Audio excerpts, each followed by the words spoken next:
군자는 자신의 무능함을 걱정하지 다른 사람이 자신을 알아주지 않는 것을 걱정하지 않는다. 노노, 공자. 영웅의 이야기에는 공통점이 있다. 순수한 마음과 출중한 재능을 갖고 태어나 악인의 음모로 큰 좌절을 겪는다. 그리고 그 좌절을 계기로 각성해 자신의 삶과 타인의 삶을 구원해낸다. 하지만 이런 짧은 이야기는 평범한 우리의 단조로운 일상이나 삶의 너저분함을 온전히 담아내지 못한다. 인생은 극적 반전이 등장하는 짤막한 신화가 아니고 그보다 훨씬 밋밋하고 지난한 장편소설이다. 한두 개의 굵직한 성취만으로 성공의 여부가 결정되지는 않는다. 본인의 강함만을 지나치게 앞세우다가는 뜻하지 않은 좌절을 극복하지 못하고 자멸하기 쉽다. 아무리 뛰어난 사람도 자기 앞에 모든 걸 통제할 순 없으며 인생의 많은 부분은 예측할 수도 없다. 그래서 필요한 것이 극단에 치우치지 않는 중용의 자세다. 강자는 전장에서 잘 싸우는 용맹한 병사가 아니라 그 병사들을 현명하게 지휘하는 전략가다. 그는 직접 싸우지 않지만 판을 읽고 전체 흐름을 유연하게 기획한다. 매번 자기 힘을 증명하겠다는 어린아이와 같은 태도는 언젠가 더 강력한 힘에 의해 굴욕을 당하기 십상이다. 그것이 또 다른 강자이든 아니면 운명이든 그런 실패는 자존심 센 인간도 비굴하게 만들고 비굴함은 자신을 좀먹는다. 거센 파도 앞에서 육체의 강인함을 자랑하는 태도는 얼마나 어리석은가. 싸울수록 싸움은 끝나지 않고 계속 이어진다. 무리를 이끄는 1인자 사자의 최후는 어떠한가? 결국 더 젊은 1인자에게 자기 자리를 내주고 비참하게 죽어갈 뿐이다. 그렇기에 지혜로운 자는 함부로 자기 능력을 뽐내지 않고 묵묵히 파도의 방향을 읽고 그 힘을 이용할 방법을 찾는다. 이제 막 증기기관이 발명됐을 때 계속 이전처럼 마차를 고집한 장인들은 결국 시대의 흐름에 삼켜지고 말았다. 하지만 같은 시기 마구 용품을 생산하던 에르메스 가문의 후손 에밀 모리스 에르메스는 자신이 지닌 가죽 기술을 활용해 가방을 제작하기 시작했다. 결국 그 가문의 이름은 한 세기 만에 세계적인 명품 브랜드가 되었다. 그는 파도에 맞서 자신의 강함을 뽐내려는 어리석음을 내려놓고 대신 그 파도를 현명하게 이용했다. 설령 시대라는 거대한 파도에 맞서 자기 능력을 증명하는 성과를 거두었다고 치자. 개인으로선 엄청난 도파민을 느낄 만한 자랑스러운 일이겠지만 그것은 이내 잊히고 만다. 증명욕은 우리의 성장을 돕지만 지나치면 자신을 해칠 뿐이다. 인생은 어차피 영원히 불만족스럽다. 어떤 빼어난 영웅도 일세를 풍미한 스타도 결국에는 잊힌다. 영원히 모두에게 주목받고 찬사를 받기를 바라는 마음은 부질없다. 그런 타인의 인정과 찬사를 기반으로 하는 증명욕은 허황하다. 그런 것에만 매달리는 인간은 결국에는 자기 중심을 잃고 만다. 세상은 개인이 원하는 만큼의 주목과 인정을 베풀지 않는다.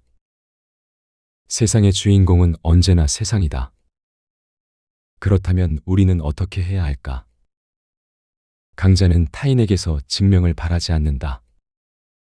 그저 자신을 믿고 때를 기다리며 자기 힘을 갈고 닦는 과정을 즐길 뿐이다. 누군가 자신을 증명하고 앞서 나간다고 해도 조급함을 느끼지 않는다. 타인의 시선을 기준으로 자신을 증명하려 하지 않고 오직 내면의 기준만을 따르기 때문이다.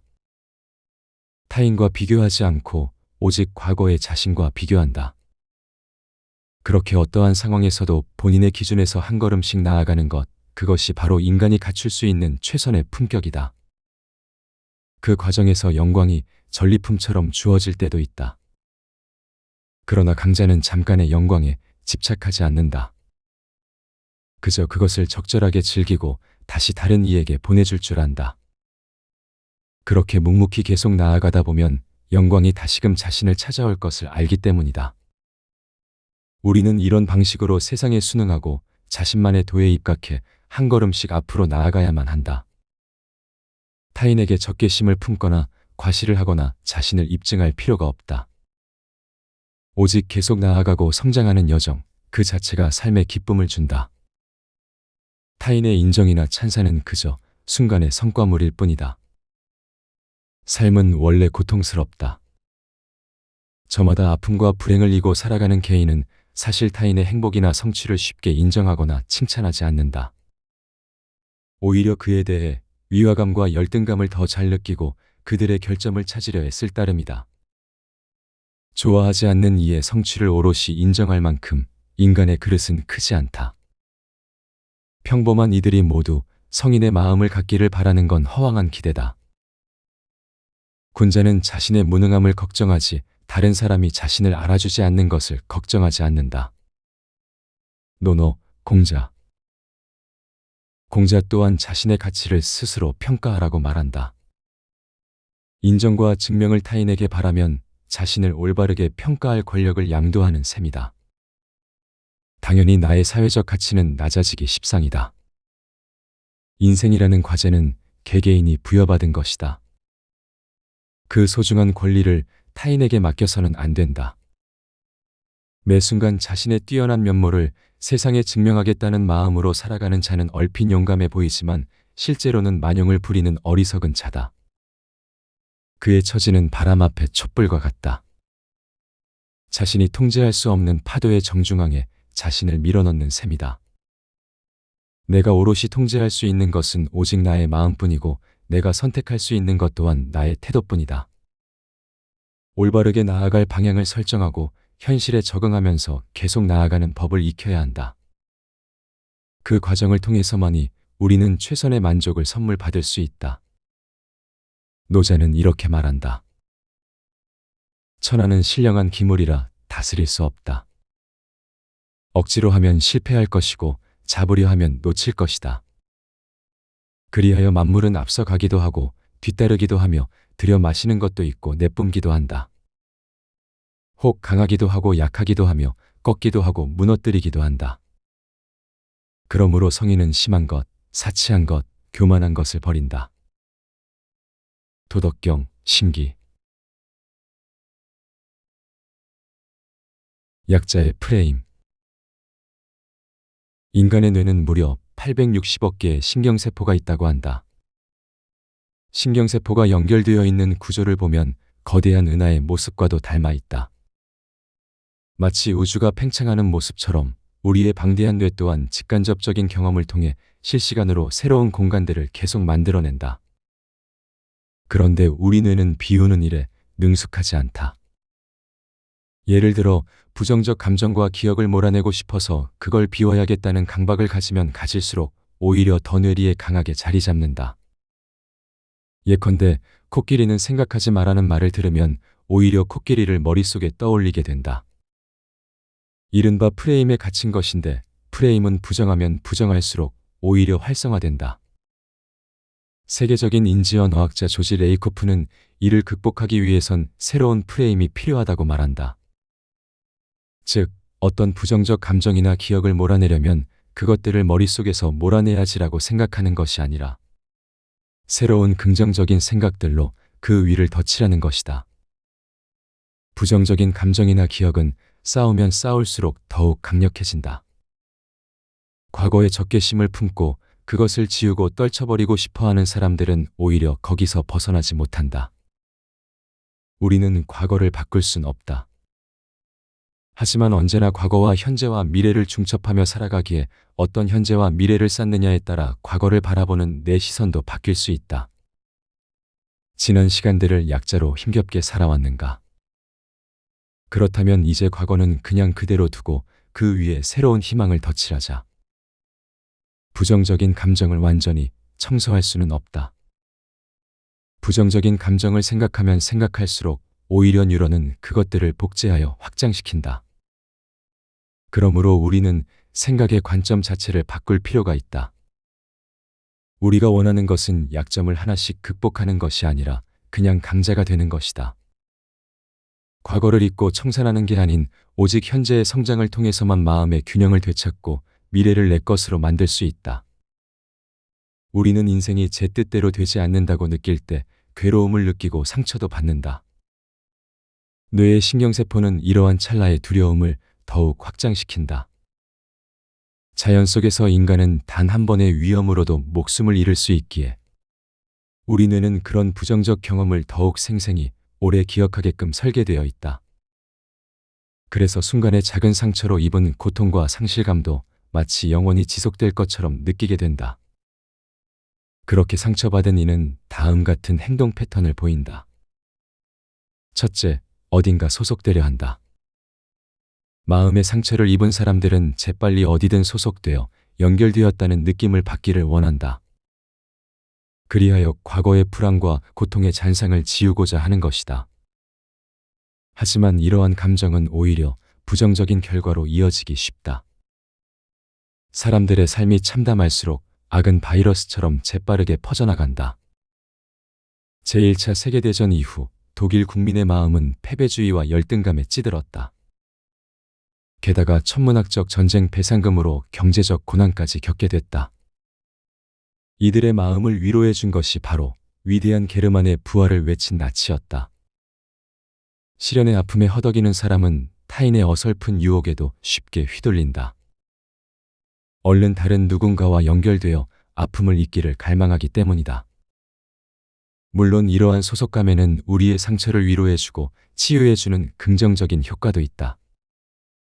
산업화가 급속도로 진행되던 한국의 1960, 70년대는 극도로 혼란스러웠고 사회 전반에 걸쳐 불평등과 불균형도 만연했다.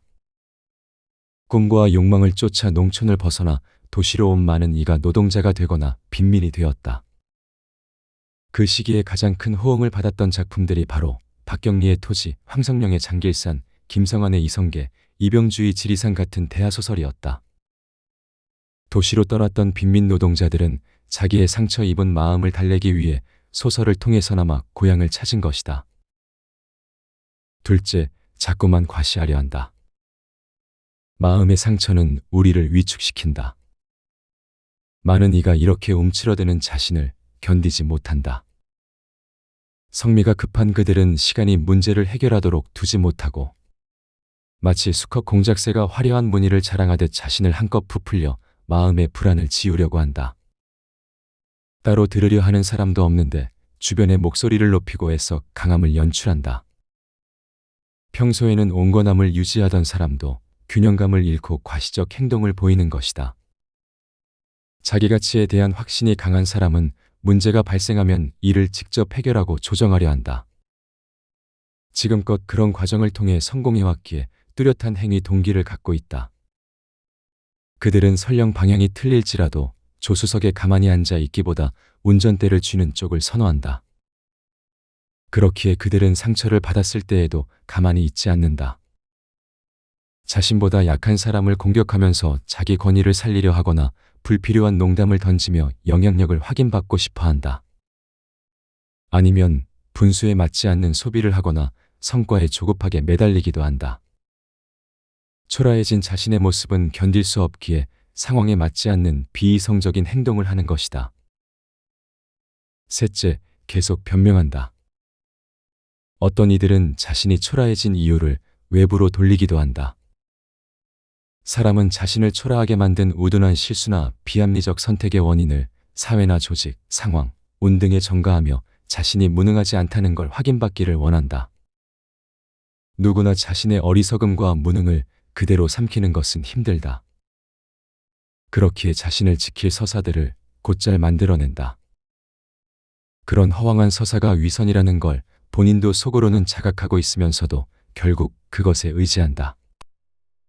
현실을 있는 그대로 받아들이기가 너무 벅차기에 변명을 통해 견디는 것이다. 모든 인간은 대체로 자기 판단과 행동이 옳다고 믿는다.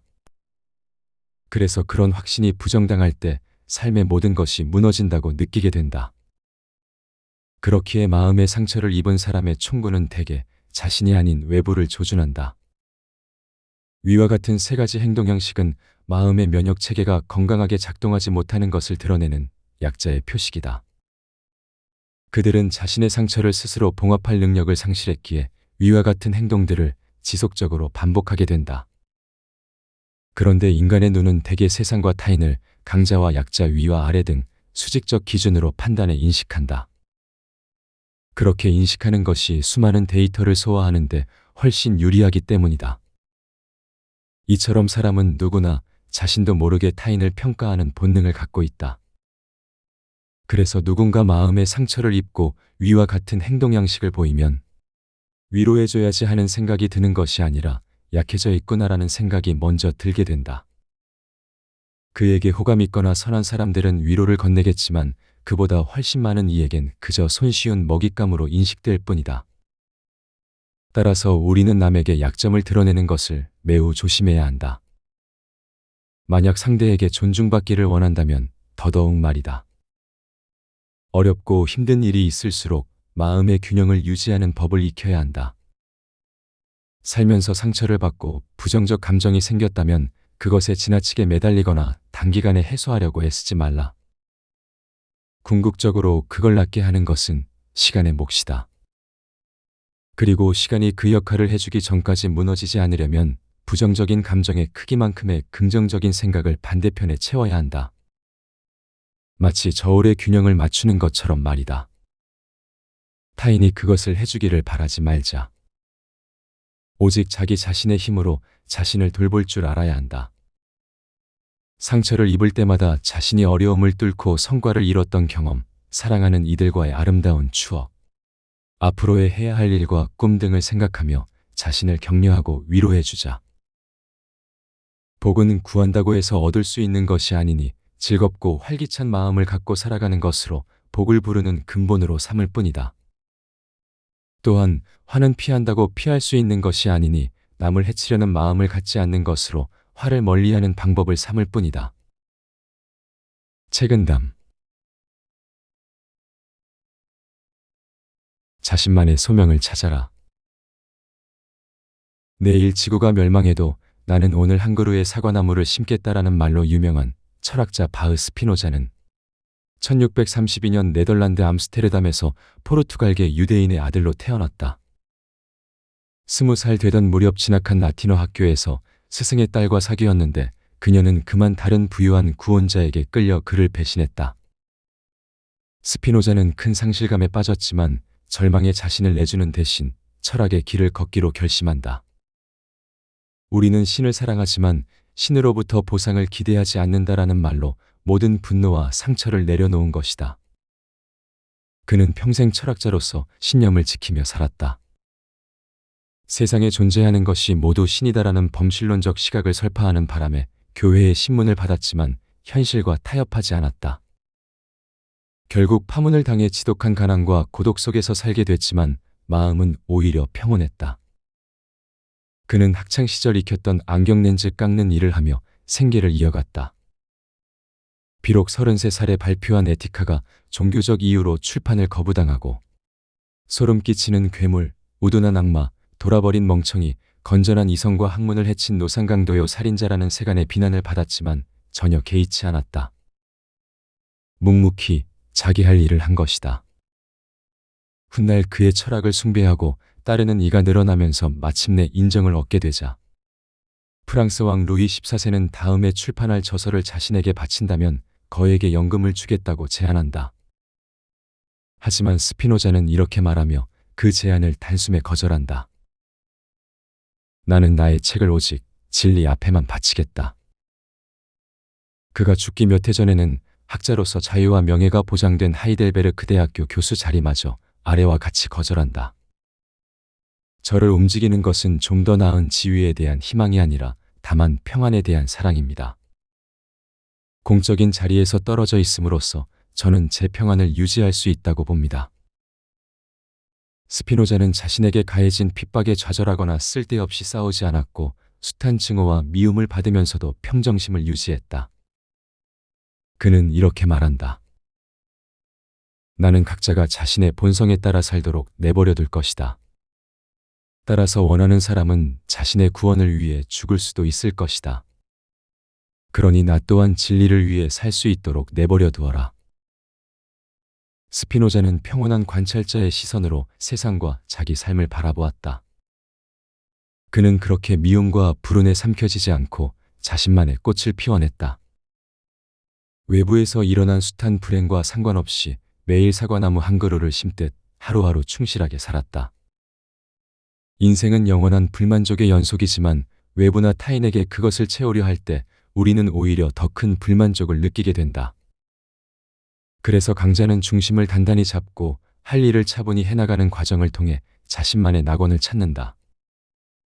행복의 기준점은 타인이 아니라 자신에게 있다. 나의 가치를 향상시키는 건 역시 타인이나 세상이 아니라 나 자신이다. 자신이 짊어져야 할 짐을 타인에게 맡겨서는 안 된다. 스토아 학파의 창시자 제노는 부유한 무역상이었으나 뜻하지 않은 태풍으로 하루아침에 막대한 재산을 송두리째 잃었다. 하지만 그 경험으로 좌절하는 대신 오히려 불행에 집착하지 않고 평정심을 찾는 것이 행복의 길이란 것을 깨닫는다.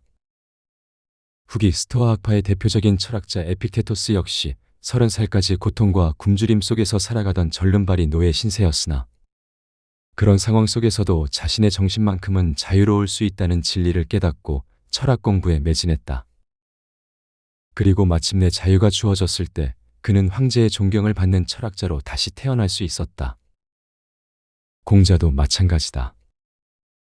그는 세상을 올바르게 인도하겠다는 정치가의 꿈을 품었지만 누구도 그에게 중책을 오래 맡기지 않았고 거의 평생 방랑하며 직장을 구해야 했다. 병법과 손무 또한 내란을 피해 전국을 방랑하면서 세상의 안정을 되찾을 방법을 연구했다. 이처럼 인류의 오랜 역사 속에서 존경받은 강자들은 이처럼 모두 좌절을 겪었다. 하지만 그들은 인생의 숱한 굴곡 속에서 자기 소명을 찾고 해야만 하고 싶은 일을 이어갔다. 우리는 수천 년의 시간을 뛰어넘어 그들이 남긴 가르침을 따르고 존중한다. 책은담은 말한다. 스스로 주체가 되어 사물을 움직이면 얻는 것이 있어도 과하게 기뻐하지 않고 잃는 것이 있어도 과하게 근심하지 않는다. 드넓은 대지 어디서나 자유롭게 거니는 것이다. 이와 반대로 사물이 주체가 되어 내가 불임을 당하면 일이 뜻대로 안 되는 것에 원망하고 뜻대로 되는 것에 집착하여 터럭만한 사소한 일에도 얽매이게 된다. 자기 삶의 당당한 주체로 자유롭게 살아갈 것인가 아니면 매번 세상과 타인에게 휘둘린 채 살아갈 것인가. 다시 말해 강자로 살 것인가 약자로 살 것인가. 이제 선택지는 당신에게 있다. 고통에 매몰되지 말라. 사회학자 에밀 듀르켐은 사회 변화가 개인의 자살에 미치는 영향력을 분석했다. 특히 그는 그리스 도시국가들과 로마 제국이 붕괴할 때 개인의 자살이 증가한 일에 주목한다.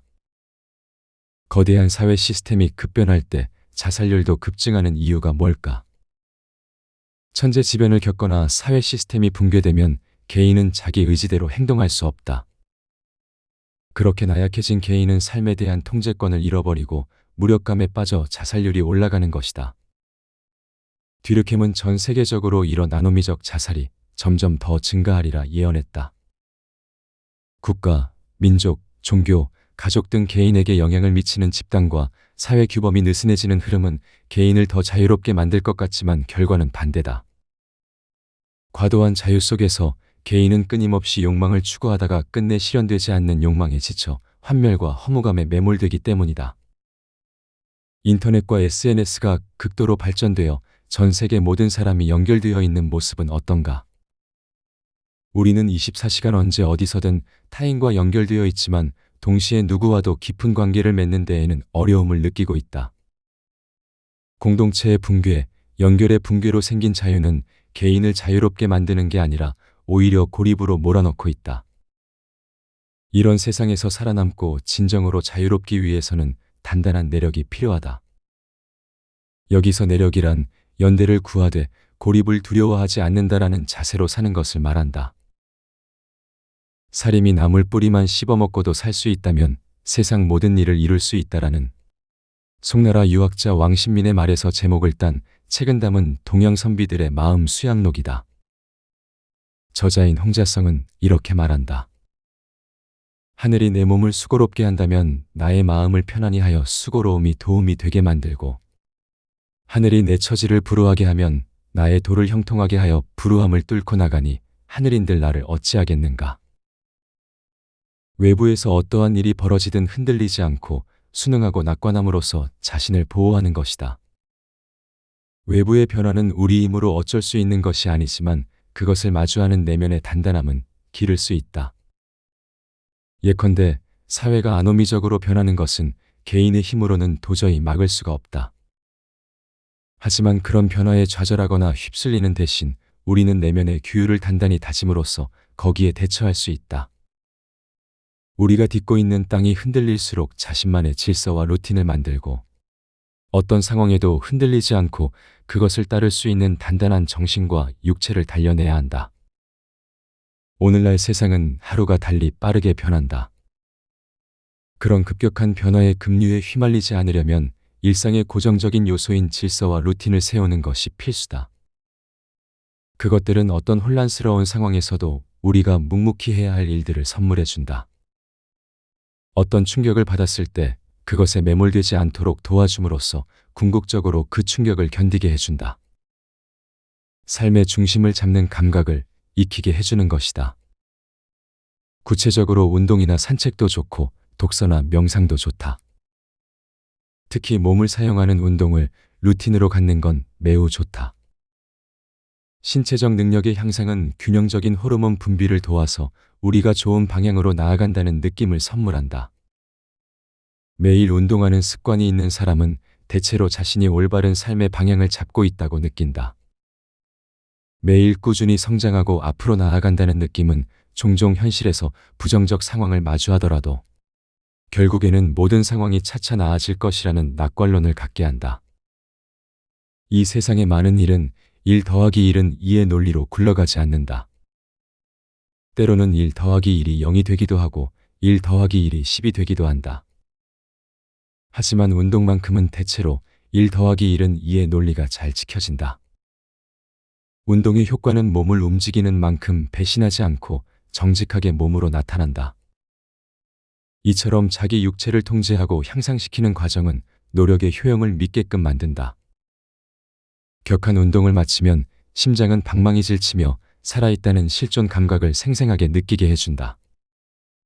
그저 하루하루 사라지는 것이 아니라 의지대로 잘 살아가고 있다고 삶에 대한 인식을 전환시킨다. 바로 그런 감각, 나의 노력으로 나의 인생을 변화시킬 수 있다는 믿음이 인간의 품격을 만든다. 인생은 종종 급류처럼 걷잡을 수 없이 우리를 덮친다. 거기에 휘말려 살게 되면 통제력을 잃고 허무주의에 빠져 삶에 대한 희망과 의지를 상실하게 된다. 따라서 우리에겐 어떤 상황에서도 끝내 자신만의 중심을 찾는 훈련이 필요하고 그것이 바로 스스로 내면의 규율을 세우고 행동의 루틴을 고수하는 것이다. 우리의 마음은 한없이 자유로울 때가 아니라 오히려 스스로 정한 규율이 있을 때 반드시 해야만 하는 일이 있을 때 바위처럼 강해진다. 3가지 근원적 욕망. 솟구치는 도파민은 우리에게 불만족을 선물했다. 그래서 우리는 무언가 항상 부족하다고 느끼고 마음속 빈자리를 다른 무언가로 채우려 한다. 계속 새로운 욕망을 추구하는 행위가 곧 인간이란 종의 본질이다. 길을 오가는 무수한 사람들, 창밖 너머 보이는 군중 모두가 눈동자 안에 자신만의 욕망을 품고 살아간다. 물이 절반 담겨있는 컵을 보고 물이 절반밖에 남지 않았다니 하는 생각이 든다고 특별히 부정적인 사람인 게 아니다. 절반의 물만으로 충만한 만족을 느꼈다면 그 물을 더 채우기 위해 노력하지도 않을 것이다. 그러나 컵에 물이 절반밖에 차 있지 않다고 느낀 사람들은 나머지를 채우기 위해 노력한다. 그렇게 우리는 더 높은 자리에 올라가기를, 특별하고 위대해지기를, 삶의 많은 문제를 해결하기를 바라고 또 갈망한다. 탄생과 죽음 사이의 기나긴 시간 동안 밑빠진 독을 끊임없이 채우기 위해 애쓴다. 인간의 뇌에는 기본적으로 이 함수가 입력되어 있다. 낮은 것은 부족하고 작은 것도 부족하며 텅 빈 것도 부족하다. 부족하면 불만족스럽다. 그래서 낮은 것을 높이고 작은 것을 크게 만들고 빈 곳을 채움으로써 만족을 추구한다.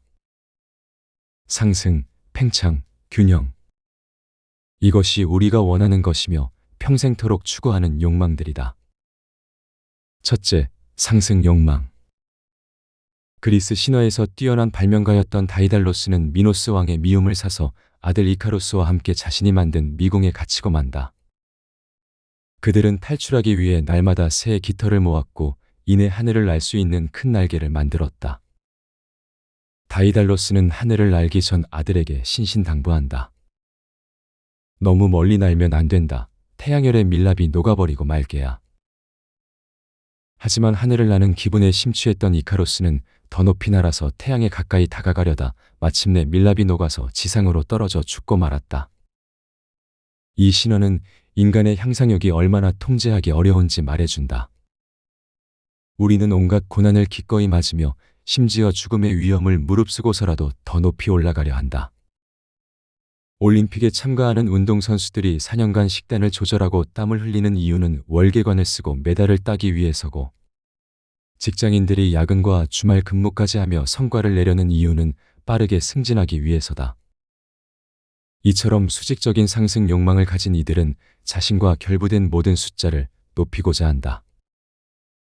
기록을 갱신하고 연봉을 높이고 재산을 축적하고 자신이 중시하는 기준 안에서 가급적 더 높은 위치로 상승하고자 하는 것이다.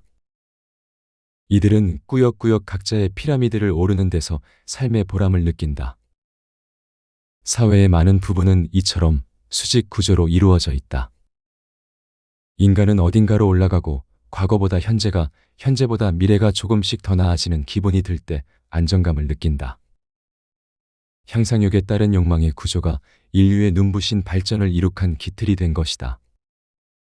이런 욕망을 거부하는 일은 그야말로 종교적 성인이나 가능할 정도로 몹시 어렵다. 둘째, 팽창 욕망. 상승력이 수직적이라면 팽창력은 수평적이다. 이 욕망이 강한 이들은 새로운 영역을 개척해 자기 존재를 자랑하고 많은 이에게 영향력을 확장하며 사람들의 존경과 사랑을 받아서 자기 영향력 아래에 두고 싶어 한다. 한 분야에서 높은 위치에 오른 사람이 또 다른 영역으로 자기 영향력을 팽창하길 원하기도 한다. 엄청난 부를 쌓거나 높은 지위에 오른 이들이 강연을 하거나 책을 쓰며 타인의 존경까지 받고 싶어 하는 이유도 이 때문이다. 자기 존재의 영향력을 세계로 확장하고 싶기 때문이다. 이처럼 인간에게는 세상과 사물, 인간을 바라보는 자신만의 세계관을 전파하고자 하는 욕망이 있다. 이러한 욕망은 과거보다 오늘날 더더욱 쉽게 팽창할 수 있는 환경이 됐다. 인간의 팽창 욕구를 키우는 대표적인 도구가 바로 SNS다. SNS는 각자 고유성과 특별함을 손쉽게 자랑하게끔 하면서 큰 마찰이나 저항 없이 영향력을 퍼뜨릴 수 있는 최적의 구조를 갖췄다. 사람들은 다른 이에게 자기 욕망을 쉽게 드러낼 수 있게 됐고 또 다른 사람의 욕망도 쉽게 엿볼 수 있게 됐다. 셋째, 균형 욕망. 동서양을 막론하고 탁월한 철학자들은 모두 한쪽으로 치우치지 않는 중용의 덕을 가장 이상적인 가치로 여겼다. 균형을 중시하는 사람들은 이러한 전통적인 미덕의 수호자다. 그들에겐 정반합의 변증법, 소설의 기승전결, 삼권분립의 원칙 등 세상에 존재하는 모든 형식, 세계의 기본 원리가 힘과 힘 사이를 조율하고 균형을 맞추고자 하는 목적에서 탄생한 것이다. 소설이나 예술 작품도 그리고 정치나 경제도 모두 마찬가지다. 이들에게 중요한 것은 상승이나 팽창, 어느 한쪽에 치우치는 게 아니다. 그것들이 균형을 이루는 것이다. 이들은 마치 정원사의 마음가짐을 가지고 있다. 즉, 빈 곳이 있으면 채우고 지나치게 튀어나온 곳이 있으면 길이를 맞추고 모난 곳을 제거하면서 전체적인 균형을 맞추는 것이다. 이러한 과정을 통해 우리는 아름다운 정원을 가꾸듯 인생도 가꿀 수 있다. 상승, 팽창, 균형을 모두 갖춘 이는 향상력을 건전하게 충족하며 자기 삶을 멋지게 가꿀 수 있다. 동서양을 막론하고 진정한 강자로 많은 이에게 존경받았던 이들의 모습에는 공통점이 있다. 수신제가 지국평천하, 즉 자기 자신을 돌보고 가정을 돌보며 나라를 다스리고 천하를 평정한다는 말처럼 나의 향상력에서 시작하여 가까운 타인, 나아가 국가와 세계에 이바지하는 것을 삶의 목표로 한 것이다. 우리는 보다 자신감 있게 삶이란 단상 위로 올라야 한다. 많은 사람의 박수를 받으며 저마다 가지고 있는 자신의 고유성을 뽐내고 그런 자신의 재능을 발휘해 사회에 기여하는 것을 목표로 삼아야 한다. 그것이 가장 발전적이고 바람직한 삶의 형태다. 상승, 팽창, 균형이라는 인간의 세 가지 근원적인 욕망이 모두 집약되어 있기 때문이다. 왜 욕망을 이해해야 하는가? 누구나 상승, 팽창, 균형, 이 세 욕망을 동시에 갖고 있다. 하지만 개인마다 또 인생의 순간마다 강하게 발현되는 욕망의 종류와 크기는 조금씩 다르다. 따라서 인간관계를 맺거나 일할 때 상대가 어떤 욕망을 가장 중시하는지 파악하는 건 몹시 중요하다.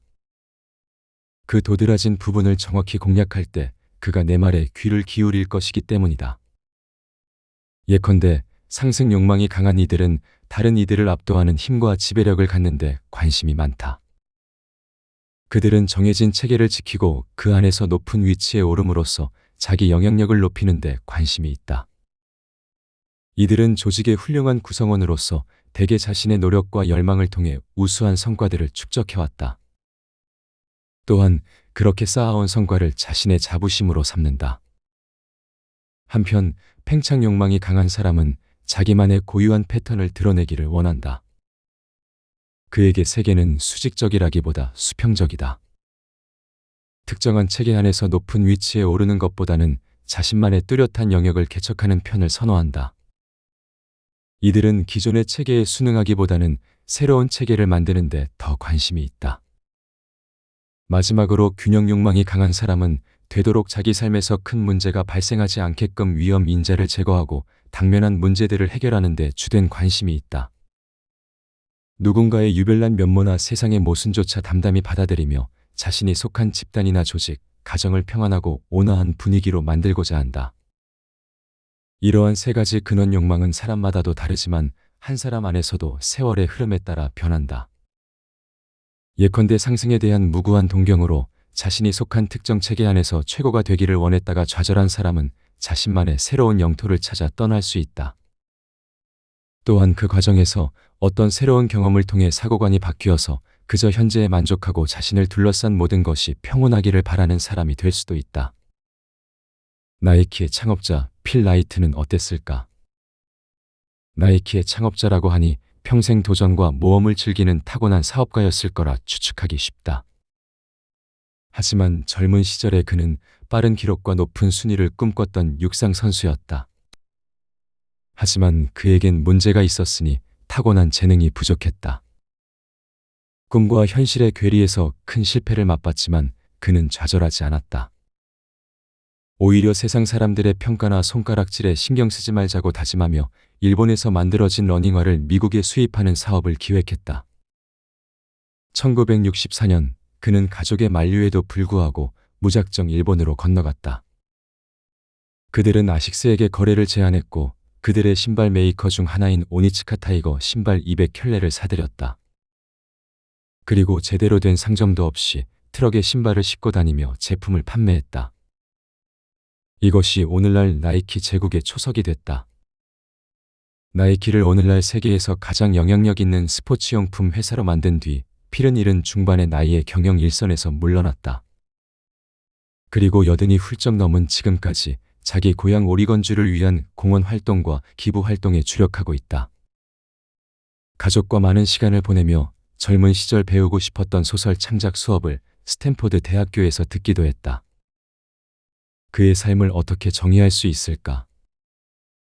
상승, 팽창, 균형, 어떤 가치관이 그의 삶에서 가장 중요한 것이었을까? 아마 어느 것 하나로만 규정할 수 없을 것이다. 탄생의 순간부터 수많은 고통과 아픔을 극복해야만 하는 인간의 삶은 절대 순탄하지 않다. 인생 앞에는 수없이 많은 장애물이 놓여 있으며 그러한 장애물에 넘어지고 또 넘어서는 과정에서 우리의 기질은 계속해서 바뀐다. 중요한 것은 그러한 기질을 무조건 지키거나 억지로 바꾸는 것이 아니다. 나이와 상황 등 여러 요소에 따라 변화하는 기질을 정확하게 인식하고 그에 걸맞은 삶의 태도와 방법을 취하는 것이다. 앞에서 소개한 내용은 강자의 언어에서 가져왔다. 우리는 모두 타인의 시선 속에서 자신을 확인하며 살아간다. 누군가의 인정을 통해 존재의 이유를 얻고 그 인정이 곧 나의 가치라고 믿는다. 그렇게 증명은 점차 삶의 습관이 되었고 결국 생존의 방식이 되어버렸다. 우리는 보이지 않는 평가의 무게 아래에서 오늘도 묵묵히 하루를 버틴다. 하지만 이 책은 익숙함 속에 가려진 불편한 진실을 조용히 드러낸다. 세상에 자신을 증명하려는 순간 우리는 삶의 방향키를 타인의 손에 맡기게 된다고 저자는 말한다. 그 말이 처음엔 냉소처럼 들리지만 책장을 넘길수록 그것이야말로 인간이 스스로를 구원하는 첫걸음임을 깨닫게 된다. 이 책이 말하는 강자는 세상과 싸워 이기는 사람이 아니다. 강자는 흐름을 읽고 통제할 수 있는 것과 통제할 수 없는 것을 구별할 줄 아는 사람이다. 때로는 한 발 물러서고 때로는 기다리며 때로는 흘려보내며 자신을 다스린다. 강자는 타인의 평가가 아니라 오직 내면의 기준으로 자신을 잰다. 진짜 강자는 외부의 시선에 흔들리지 않는다. 조용히 자신을 단련하며 인생의 파도를 거슬러 싸우기보다 그 흐름을 이용할 줄 안다. 증명하지 않는다는 것은 포기가 아니라 진정한 자유를 향한 선택이다. 오히려 타인의 기대에서 벗어나 진짜 나로 존재하는 일이다. 결국 우리가 향해야 할 곳은 세상의 기준이 아닌 자신만의 기준에 따라 단단히 서 있는 삶이다.